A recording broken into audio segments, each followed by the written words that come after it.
आज का हमारा टॉपिक है फिबोनिक्स सीरीज। तो आज के इस वीडियो में मैं बताऊंगा कि फिबोनिक्स सीरीज क्या होता है, फिबोनिक्स सीरीज को कैसे प्रिंट करते हैं सी लैंग्वेज में। तो इस वीडियो में मैं आपको प्रैक्टिकल शो करके दिखाऊंगा, लेकिन सबसे पहले आपको पता होना चाहिए कि फिबोनिक्स सीरीज क्या होता है। तो देखो, फिबोनिक्स सीरीज वो सीरीज होता है जो 0 से स्टार्ट होता है और अगला टर्म प्रीवियस 2 टर्म के सम होता है, उसको हम बोलते हैं फिबोनिक्स सीरीज। एग्जाम्पल्स के लिए देखो, अभी हमारे पास 0 और 1 दो टर्म है फिबोनिक्स सीरीज का। अब इस सीरीज को मुझे आगे बढ़ाना है तो मैं क्या करूँगा, 1 और 0 को ऐड करूँगा तो यहाँ पे मिलेगा 1। अगेन एक स्टेप सीरीज को आगे बढ़ाना है तो मैं क्या करूँगा, 1 और 1 को ऐड करूँगा, मिलेगा 2। अगेन एक स्टेप और आगे बढ़ाना है सीरीज को तो मैं क्या करूँगा, 2 और 1 को ऐड करूँगा, मिलेगा 3। अगर मुझे एक स्टेप और आगे बढ़ाना है तो मैं क्या करूँगा, 3 और 2 को ऐड करूँगा, मिलेगा 5। तो इस टाइप से ये जो सीरीज बनता है इसको हम बोलते हैं फिबोनिक्स सीरीज। अब देखो, ये सीरीज 0 से स्टार्ट हो रहा है और अगला टर्म प्रीवियस 2 टर्म के सम करने से आ रहा है, इसका मतलब कि ये हमारा फिबोनिक्स सीरीज है। अब चलो मैं प्रोग्राम के थ्रू आपको बताता हूँ कि फिबोनिक्स सीरीज को प्रिंट करने के लिए प्रोग्राम कैसे बनाते हैं सी लैंग्वेज में। तो फ्रेंड, ये प्रोग्राम होता है फिबोनिक्स सीरीज का सी लैंग्वेज में। अब चलो मैं प्रोग्राम का वर्किंग बताता हूँ कि प्रोग्राम कैसे वर्क करेगा। सबसे पहले प्रोग्राम के अंदर ए और बी नाम का मैं वेरिएबल्स लिया हूँ, जिसमें ए की वैल्यू 0, बी की वैल्यू 1 रखा हूँ। क्यों रखा हूँ? क्योंकि फिबोनिक्स सीरीज का स्टार्टिंग के जो 2 नंबर होते हैं 0 और 1, ये फिक्स नंबर होते हैं। इसी नंबर के बेस पे सीरीज हमारा आगे मूव करता है। तो मुझे प्रिंट करने के लिए सीरीज को सबसे पहले 0 और 1 को लेना पड़ेगा प्रोग्राम के अंदर, ठीक है। तो मैं ए के अंदर 0 रख लिया हूँ, बी के अंदर 1 रख लिया हूँ। सी हमारा वेरिएबल्स होगा, जिस वेरिएबल्स में ए और बी का सम स्टोर करूँगा ताकि मैं सीरीज को आगे बढ़ा पाऊँ। एन के अंदर मैं रखूँगा नंबर ऑफ़ टर्म्स, सीरीज को कितने नंबर ऑफ़ टर्म तक प्रिंट करना है। अभी देखो, एन की वैल्यू है 5, मतलब कि 5 नंबर ऑफ़ टर्म तक सीरीज प्रिंट होगी। आई को मैं यूज करूँगा लूप चलाने के लिए। सबसे पहले फॉर लूप में देखो, आई को मैं 1 से चला रहा हूँ।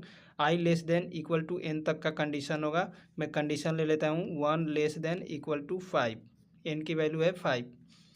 आई प्लस प्लस करके चलाऊँगा। अब देखो, लूप बॉडी के अंदर मैं यहाँ पे लॉजिक लिखा हूँ, ये लॉजिक हमारा फिबोनिक्स सीरीज का होता है। जैसे ये कंडीशन ट्रू होगा, कंट्रोल अंदर आएगा, सबसे पहले प्रिंट करेगा ए की वैल्यू। अभी करंट में ए की वैल्यू क्या है, 0, तो यहाँ पे आउटपुट मिलेगा 0। ए और बी को ऐड करो, सी के अंदर स्टोर करो। तो ए की वैल्यू अभी करंट में क्या है, 0, बी की वैल्यू क्या है, 1, तो 0 और 1 को ऐड करो, 1। तो यहाँ पे सी के अंदर स्टोर हो जाएगा 1।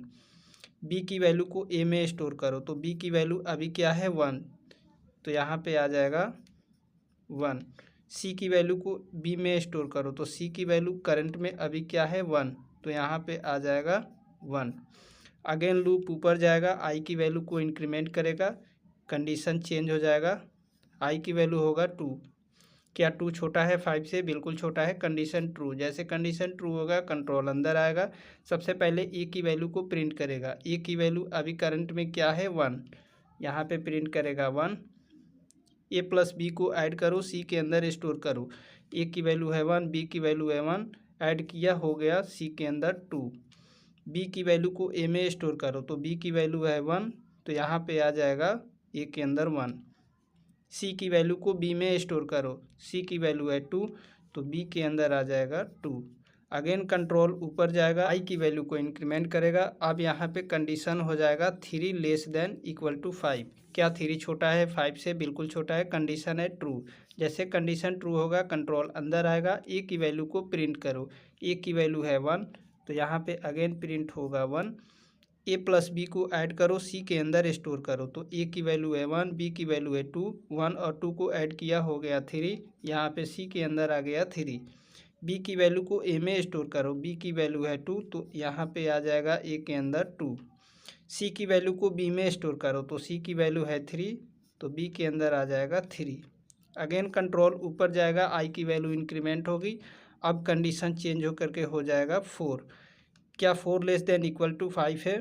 बिल्कुल है, कंडीशन है ट्रू। जैसे कंडीशन ट्रू होगा, अगेन कंट्रोल अंदर आएगा, सबसे पहले ए की वैल्यू को प्रिंट करेगा। ए की वैल्यू है 2, तो यहाँ पे प्रिंट होगा 2। ए और बी की वैल्यू को ऐड करो, सी के अंदर स्टोर करो, तो ए की वैल्यू है 2, बी की वैल्यू है 3, ऐड किया, हुआ 5, सी के अंदर आ गया 5।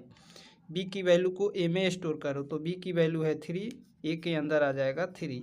सी की वैल्यू को बी में स्टोर करो, तो सी की वैल्यू है 5, तो बी के अंदर आ जाएगा 5। अगेन कंट्रोल ऊपर जाएगा, आई की वैल्यू इंक्रीमेंट होगी, अब आई की वैल्यू हो जाएगी 5। अगेन कंडीशन चेक होगा, 5 less than equal to 5, condition है ट्रू, कंट्रोल आएगा अंदर, ए की वैल्यू को प्रिंट करो, ए की वैल्यू है 3। अभी यहाँ पे प्रिंट होगा 3। ए और बी की वैल्यू को ऐड करो, सी के अंदर स्टोर करो। तो ए की वैल्यू है 3, बी की वैल्यू है 5, ऐड किया हो गया 8। यहाँ पे सी के अंदर आ गया 8। बी की वैल्यू को ए में स्टोर करो, तो बी की वैल्यू है 5, तो ए के अंदर आ जाएगा 5। सी की वैल्यू को बी में स्टोर करो, तो सी की वैल्यू है 8, तो यहाँ पे आ जाएगा 8। अगेन कंट्रोल ऊपर जाएगा, आई की वैल्यू इंक्रीमेंट होगी, 5 से हो जाएगी 6। कंडीशन चेक होगी, क्या 6 लेस देन इक्वल टू 5 है। कंडीशन है फॉल्स। कंडीशन फॉल्स होने पे लूप एग्जीक्यूट नहीं होगी, ये सीरीज प्रिंट हो जाएगी। अभी देखो स्टार्टिंग में एन की वैल्यू क्या है 5, मतलब कि 5 नंबर ऑफ टर्म तक सीरीज प्रिंट होनी चाहिए। तो आप काउंट कर लो इस सीरीज को, 1 2 3 4 5 नंबर ऑफ टर्म तक ही सीरीज प्रिंट हुई है। चलो प्रैक्टिकल शो करके दिखाता हूँ। प्रैक्टिकल सेशन में देख सकते हो एन की वैल्यू है 5, मतलब कि 5 नंबर ऑफ टर्म तक सीरीज प्रिंट होनी चाहिए। सबसे पहले प्रोग्राम को कंपाइल करता हूँ, एरर नहीं है, मैं रन करता हूँ। फ्रेंड आप देख सकते हो 5 नंबर ऑफ टर्म तक सीरीज प्रिंट हो चुकी है। मैं क्या करता हूँ, अब एन की वैल्यू चेंज करता हूँ। एन की वैल्यू 10 हो चुकी है, मतलब कि 10 नंबर ऑफ टर्म तक सीरीज प्रिंट होनी चाहिए। सबसे पहले मैं प्रोग्राम को कंपाइल करता हूँ, एरर नहीं है, मैं रन करता हूँ। फ्रेंड आप देख सकते हो 10 नंबर ऑफ टर्म तक सीरीज प्रिंट हो चुकी है। वीडियो पसंद आया हो वीडियोज़ को लाइक कीजिए, शेयर कीजिए। चैनल पे फर्स्ट टाइम आए हैं चैनल को सब्सक्राइब कर दीजिए। Thank you.